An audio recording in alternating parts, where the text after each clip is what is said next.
who's ready to become the champion of the world? Anyone? Hello, my fellow hunters, nay, my fellow champions out there, because this week's batch of new hunts to hunt upon is incredibly exciting. But before we get into that, well, you know the deal. We go have a chat with Mondi the cat, and have a peruse of your new week's bounties, which are, of course, as always, worth doing. The rewards are terrific. But to the actual real terrificness, we don't need to go to Elmer, though I do want to remind you that you have more time to do playing the long game in order to get your ridiculous wood like for the ridiculous wood on your head armor, as it's just the best. It will be gone by next week. Other than that, you've got your regulars, all your arch-tempered, your heavy armor spheres, your ingredients, and your good old permanent farming event quest to be getting on with.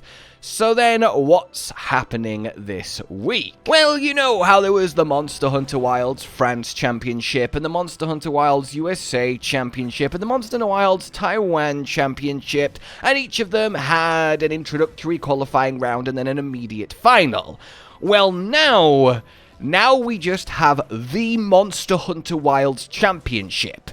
Like, the main one, the big one. And this one doesn't have just a qualifying round and a final, it's got 3 rounds. Yes, so we have ourselves, obviously, a final and a qualifier, but then in the middle, a semi-final. And now, finally, we can give them a go ourselves, and they are some really exciting challenge quests. So head over to the arena and have a little bit of a look-see. Twilight's Gate and Ballerina and Firebird with a Taiwan, but now we have these 3. So first up, the qualifier is a new Udra. So instead of some random weak early monster, we are starting strong. And this is really exciting. 5 minutes 30 for the gold time, which is fairly decent. You're going to have to push just a little bit. And he's rocking a longsword and greatsword option,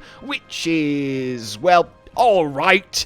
For a burst critical status greatsword isn't the greatest thing in the universe. It definitely looks a little bit better on the longsword, actually bringing slicked blade into it. You've got yourself a charge blade, which should be fairly solid, honestly. And the good thing about it being a, tougher, higher level monster is the sets are a lot more complete. Though that said, it is just full Mizutsune, full Legiacris, and then full Seregios. And I don't know you guys, but evade Seregios lancing? Now that sounds like a good time to me. And hey, you could definitely get some mileage out of that. Certainly with the dual blades. But there really is 3 very fun set options here to take on the new Udra. So bust out your poison for a crit status greatsword, or whatever it is you feel like using, and get in there, and good luck with that 5 minutes 30 time. And once you've beaten that gold time, well then you can honestly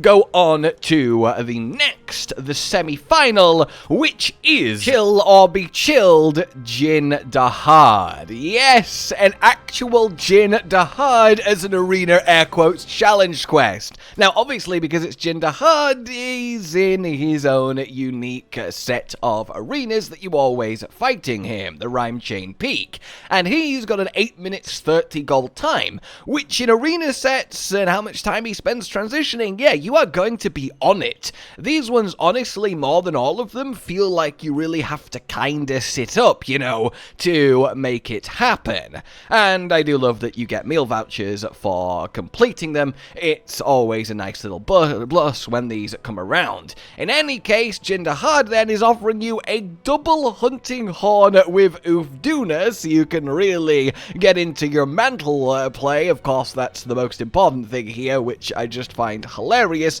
But honestly, I think Colin's gonna really love this double horn approach, getting both out, getting all the songs going. I mean, it's just ultimate support, you know, wide range, you've got your tool specialist, you've got your duna set bonus. It's just really quite silly, but it could enable whoever you're playing with to just go absolutely mental. And the choices for that are, well, new udra switch axe or sword and shield. The sword and shield, honestly, really good. Offensive guard, you've got your counter strike in there, burst is great as well. You've got fire as your element, as you might expect. I do think this one's going to be a really popular choice, and definitely a lot of potential. Then we have ourselves bow, which is also going to be a nice popular choice, though it is a little bit poison duration up, which is certainly something. Obviously, that's because it's the Rathian bow, but it is a fire bow, so therefore you just kind of need to shoot the dahaad and you'll kind of win. It's a very effective weapon against him, and a little bit of constitution too,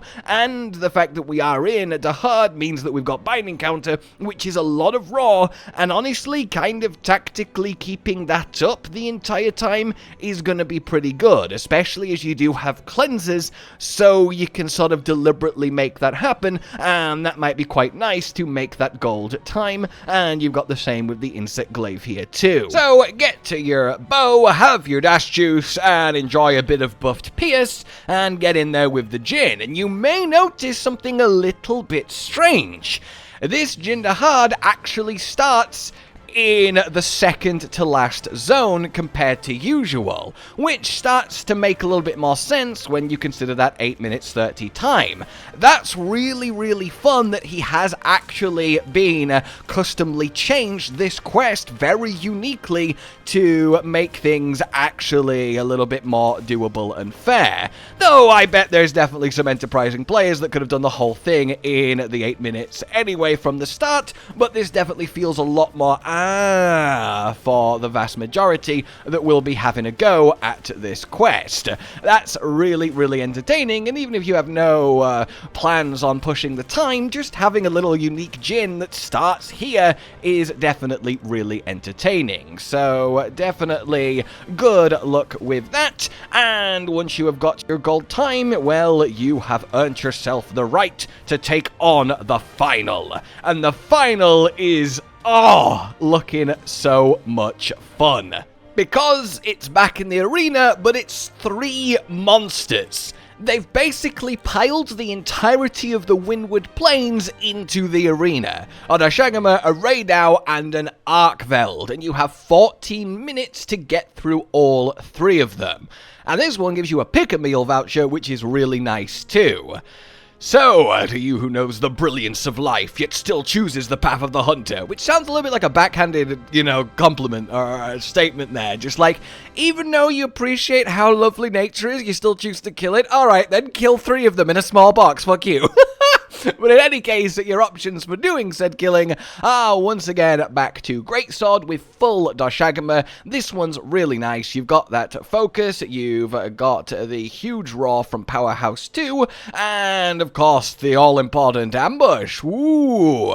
Though this one should prove quite nice, and the same with Hammer.